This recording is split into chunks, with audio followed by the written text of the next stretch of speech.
அனைவருக்கும் வணக்கம். நான் உங்கள் ஆண்டோ. இன்றைக்கி ரொம்ப இம்பார்ட்டண்டான ஒரு டாபிக் பற்றி பேசலாம். வீடியோ உள்ள போகிறதுக்கு முன்னாடி சேனலை சப்ஸ்கிரைப் பண்ணாதவங்க தயவுசெய்து சப்ஸ்கிரைப் பண்ணுங்கள். உங்கள் ஆதரவை எனக்கு கொடுங்க. பெருசாக வியூஸ்லாம் ஒன்றும் போல், இருந்தாலும் பரவாயில்ல, நாம் டெய்லி எதனா ஒன்று பேசிக்கிட்டே இருக்கலாம். இன்றைக்கி நாம் பார்க்க போகிற தலைப்பு உன் மதிப்பு உன் கையில். பொதுவாக உன் வாழ்க்கை உன் கையில் சொல்லுவாங்க. அது நம்ம நிறைய கேள்விப்பட்டிருப்போம்.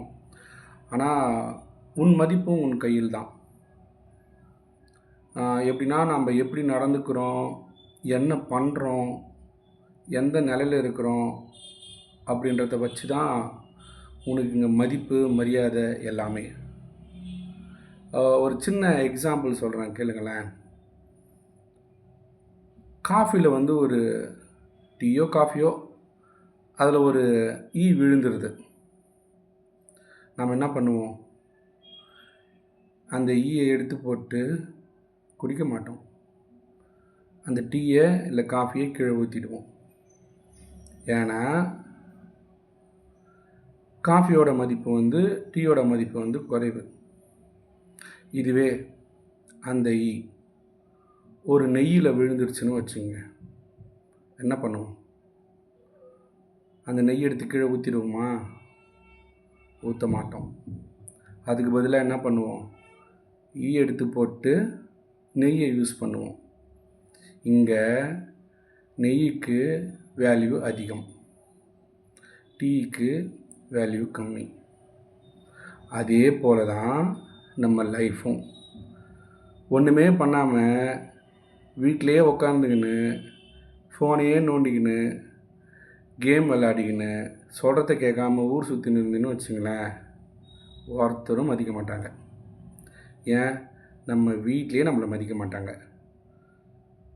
சாப்பாடு கொடுக்கும்போது, டீ கொடுக்கும்போதும் சவுண்டு கேட்கும்.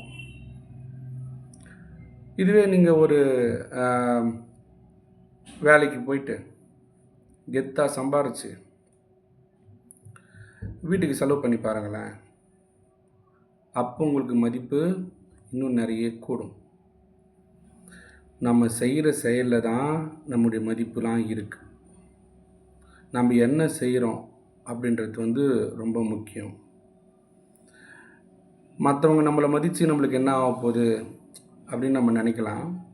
ஆனால் இந்த சொசைட்டியில் நம்ம சமூகமாக வாழும்போது ஒருத்தரை டெய்லி பேஸ் பண்ணி தான் ஆகணும். சமூகத்தை விட்டுருங்க, நம்ம வீட்டு உள்ளே இருக்கும்போது சரி தான். நம்ம வீட்டிலே இருக்கிறோன்னா கூட நம்ம ஒழுங்காக இருந்தால் மட்டும்தான், கரெக்டாக நடந்துக்கிட்டால் மட்டும்தான் நமக்கு அந்த மதிப்புலாம் கிடைக்கும். ஸோ அந்த மதிப்பு, மரியாதை, ரெஸ்பெக்ட் எல்லாம் வேணும்னா சரியான பாதையில் நம்ம போகணும்.